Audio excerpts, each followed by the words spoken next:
It's saying connect. Okay, good to go. Yes, and we are good to go. Hey everyone, welcome to the second session of the day. And today I have uh, someone from the company who is organizing the summit from the company Justcall, and that's Guru. And Guru is going to talk about building.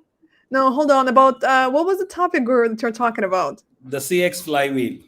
So how to Yes, build the CX flywheel. flywheel. Let's go. So excited to hear about this. Great. Just let me share my screen. Thanks, Natalie, for the opportunities. I'm just going to share my screen 1 second.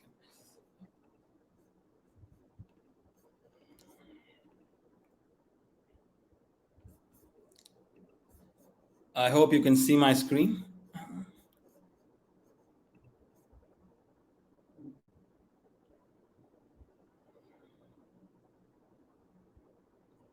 Uh, Yes, we can. You're good to go. Perfect. Hey, thanks somebody for joining this session here. So I have a very interesting topic to talk about today is how do you build a CX flywheel from scratch, right? And this is more aimed at the modern revenue teams, which actually encompasses like sales, marketing, support, success. So basically like, the RevOps side. The idea is what happens here, right? So before I start the topic, a little bit intro about me. I've worked for close to 15 years in different roles. I've worked in US and India. I've worked in sales and BD in Cisco and IBM. Worked in product growth in Zoom for 3-4 years, and I've also tried my hand at being my own entrepreneur, startup in a couple of ventures. So that kind of rounds me up because I've kind of seen a business from tech, product growth, sales, marketing, holistically, and that's why I would like to share a few insights about the CX flywheel. So the first thing I want to bring your attention to is how did we get here, right? If you look at this cartoon, right, it sums up everything that's wrong in CX. Customers only look at a company at one customer experience, whereas internally what we do is we have different departments, right? And most of the companies actually don't know where the customer is in the journey, and this kind of leads into where customers feel like, I think this particular company doesn't know me at all. So how did we get here, right? So I want to talk a little bit about that first. Now, when we actually started thinking about customer journey, right, all of us, we want it very simple, right? I want a prospect to become an evangelist, right? I want a customer to go from point A to point B, a place where they don't know we exist, so they discover us, they come and try us out, talk to us, and they buy a product, and then they love it, and then they start becoming an evangelist. This is what we want, right? But what we got was something very different, right? uh, in that point A to point B journey, we have so many different departments. We have sales, we have marketing, we have ops, success, support. The customer is lost completely, and then we just chase them continually. This is what's happened so far. If you actually dig a little deeper to understand why we got here, it's basically the funnel concept, right? And everybody here, I'm presuming, is aware of the funnel concept where customers are chased by a lot of marketing automation, a lot of data. We just hammer them, and then we take them to the sales, either a product led growth kind of channel or a sales channel. And we try to get them into submission to download a white paper and then keep sending them unwanted emails.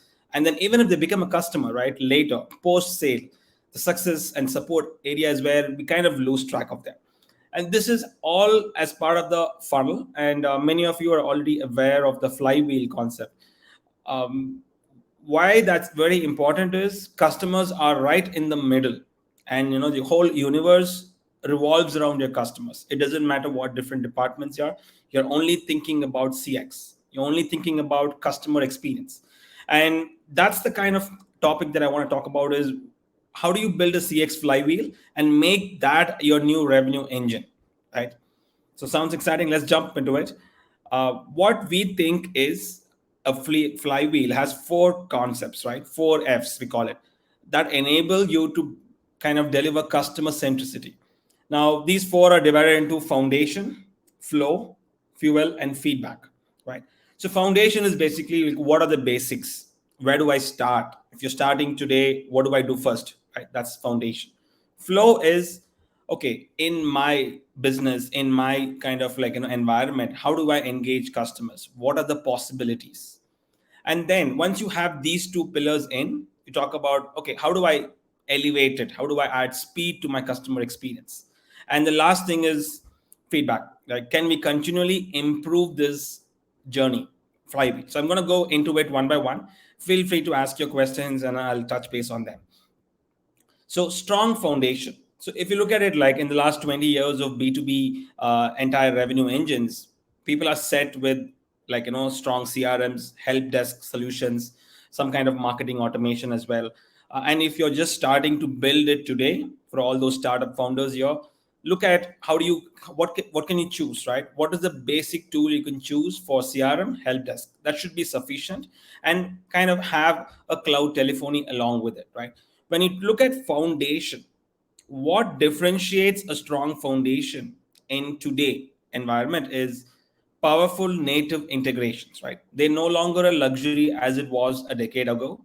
It's a must have. And when I mean native integrations, it's just not off the shelf, like, just basic integrations. It's deep, right? Because any native integration with your CRM and help desk is actually your business workflow on the other side. So you have to put a lot of emphasis to get that right, because without that, you wouldn't have a strong foundation, right? And what happens when you have a strong foundation? If your systems work very well, you have a lot of context, you don't lose the context, and customers are not lost, right? That's number one. Step number one in your 4Fs is foundation. Second is flow. And when we talk about flow, what we talk about is, where are the customers, right, talking to you? Is it in calls? Is it SMS? Is it chat? Is it email workflows? Where all do you talk to your customers in, right? And there are, based on our customers, like, what we talk to our customers, there are like thousands of ways in which companies want to customize it, right? So you need to keep the conversation going. You need to talk to your customers at the customer's preferred touch point. And this is across teams, right? It's in sales, SDR, support, success, ops, you name it. You have to have that flow ready. And this is where you shouldn't be choosing a vendor. You should choose a partner who can set this up for you, like in a couple of minutes, in any environment, right? Because today a company in US or in India, right, can sell to almost 100 countries. So you need to make sure that your partner provides you these flows and the flexibility of engaging at any touch point that your customer prefers. So that's point number two, which is flow. The third thing is where it gets very interesting. Now, how do you fuel your revenue engine, right? The most important piece is automation. Now, automation is synonymous with productivity, right? So I have a lot of stats I can throw here, but I've just captured two here. For example, right, it takes 18 dials to connect with a single buyer. And any query, be it sales or marketing or support, if you respond within 5 minutes, they're 100x more likely to have a very superior experience. Now, how do you enable all of this? Because now you build the foundation and the flow, you have to build the fuel, which kind of elevates your whole CX, revenue engine. Now, this is where you need like auto dialers, predictive dialers. You need native integrations, which takes all the context and puts it right in your systems, be it a help desk or be it a CRM. And because your sales support success people should be focusing only on the most productive work and not on automating work or manual workflows. And that should be out, and we are like long way away from it. So that's fuel. The last point, which is actually the most critical in this, is you need to keep building foundations, flow, and fuel, and then you have to keep iterating on the what's working for you, right? And that's where feedback comes in, right? You have to capture all the conversations that's happening with your customers and distill insights. You need to understand what are the key moments, what are the patterns that's making you know that which is working, which is not working, where you're going off track, talking about buyer sentiments, even your team morale, right? Because you need to mentor at scale. Gone are the times where you put everybody in a room and huddle.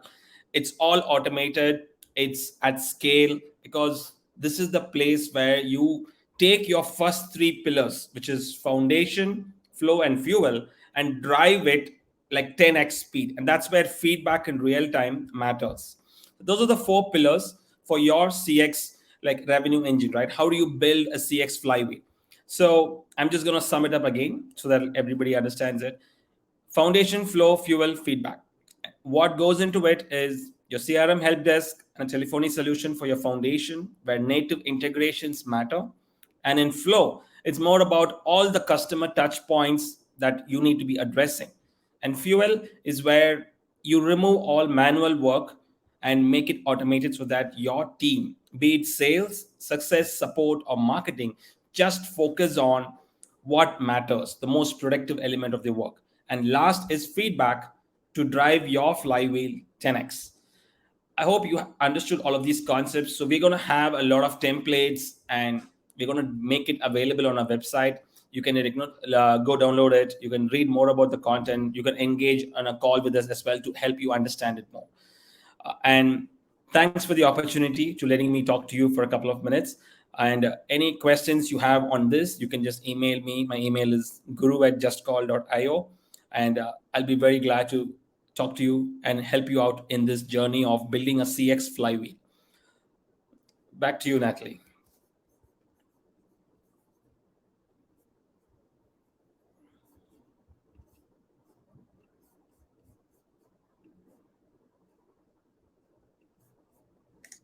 It takes the system a couple of seconds to show that I'm actually here. It takes a couple of seconds to think. Alrighty, looks like, do we have any questions? We have a repetitive question. Brittany is asking, does the session being recorded? Yes, all the sessions are being recorded and will be released to everyone who registered for the summit within a couple of days. You can also check out the YouTube channel. All the sessions also going to be posted there. I'm dropping the link here, so feel free to register for to subscribe for the YouTube channel as well. I love the 4 F of the CX Flywheel: foundation, flow, fuel, feedback. Awesome. If anyone wants to share some of your takeaways, remember in the beginning of the summit, I shared that, hey, you are not going to be able to implement everything, but some of the takeaways that you want to write down, share it with everyone here in the chat, and everyone's going to definitely find it helpful. And if everyone does it, I think we're going to definitely add value to each other here. Chris is asking, what are some ways to automate and train at scale? That's a good question because, I think, as I told you, right, feedback. So, Chris, that's a good question.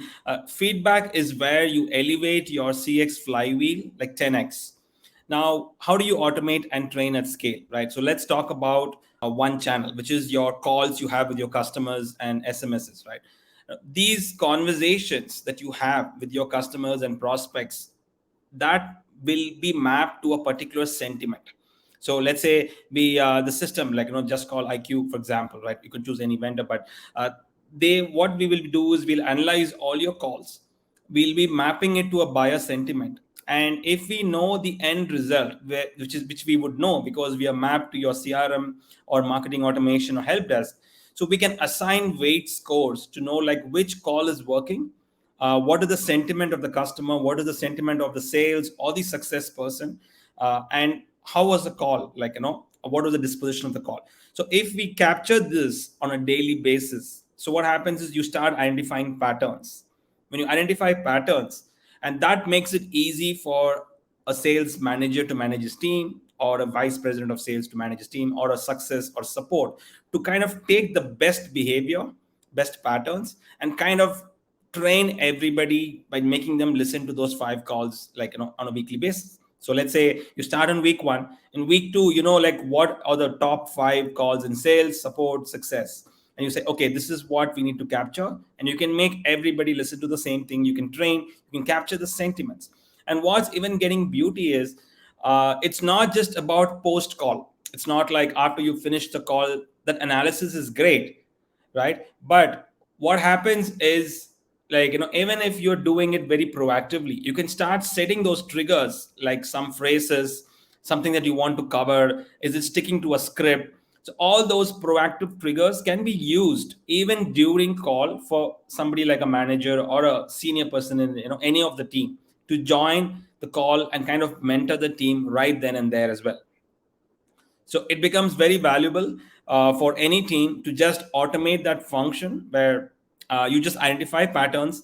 And as you start identifying these patterns, it slowly evolves into, in a quarter, what happens is you start having a framework around it. Start having a framework of, okay, what is a good sales call? What is a good success call? How do I make more of it? And that is what, the feedback, the fourth step of the flywheel helps you build on it. So I hope I answered your question, Chris. It's a saying, love the tip on training with the top calls. Great. I love it. Especially I've worked a little bit with call centers, so I know the problem where one person may not be listening to the calls, and so this is a problem because they're just not hearing the problems in their own calls, because it's completely different when you're listening to it versus when you're actually on the call, right? And then listening to the calls from other people, where you can also pick up the problems to keep in mind and not make the same mistakes in your calls. And number two, just pick up and learn something new that you would not know otherwise. Carrie is saying, makes sense. How do you visualize the flywheel in daily business? Do you have something like a dashboard to get an overview on relevant touch points? Could be challenging with a wheel instead of kind of a pipeline. I think, Thomas, that's a very good question, because I think you're looking at it from a very holistic point of view, right? So I think the right way to think about this is, when a customer, right, so starts from point A to point B, right? A point, I define the points like this: like, a point A is a place where customers don't know we exist, and point B is a place where the customer becomes an evangelist, right? Now, why is this framework important? Is because then you start knowing what each team does in this flywheel, right? Because it's revolving. Now, if you have to, like, let's say if I start on week one, I want to know, okay, how do I build this? Now, let's say we divide this into small chunks. Now, first part of the flywheel is talking about, how do I get people to know more about me, right? So that's kind of like the marketing and the branding content pieces, right, all stitching together. Now, that is the touch point from your outbound engine or an inbound engine, basically, right? Now, this is where you start only monitoring that piece, because your customers are going to get there. They're going to see your ads anywhere else. They're going to, like, talk to you on your website. They're going to engage with you on an inbound call or an outbound call. So all of these action items, you should look at it as a singular experience. If you start, you need to balance it. You need to measure how many people come to your website, how many people engage with your ads, be it direct or Google ads, and how many outbound calls you're making to touch base with them, all of that. But the idea is, in total, this is, you're moving a customer in the first step of the flywheel, where okay, this person has seen my engagement, they become aware of me, right? They're engaging with me. That's the first step. Now, the second step, now this particular first step is actually in all four steps of the flywheel. So this is basically only the marketing and sales side of it, because when they finish that, you're already using a CRM, a marketing automation tool. You're already using a lot of calls and SMSs to track the behavior. And then you're also getting feedback on them. So all four happens in the same stage. And then you move to the next stage. The next stage is where what happens is, the prospect is no longer cold, they're very warm, and all you have to focus on is closing, right? And that is where more detailed content pieces, more detailed engagement with you, demos, outbound conversations. Now, this also is very important from a call and an email point of view, right? So again, the same thing. What is the foundation layer for this? What is the fuel? How do we automate it? And every layer presents opportunities for this flywheel, because you, as a business owner or a process owner, are thinking about, how do I drive the most, like, best or most efficient customer journey for me? A customer is moving from not knowing about me to knowing a little bit about me, to knowing that, okay, I have enough social proof and I'm buying your product. And it doesn't end there. And then it goes into support and success. And the same step happens. What is the foundation you have? What is the flow?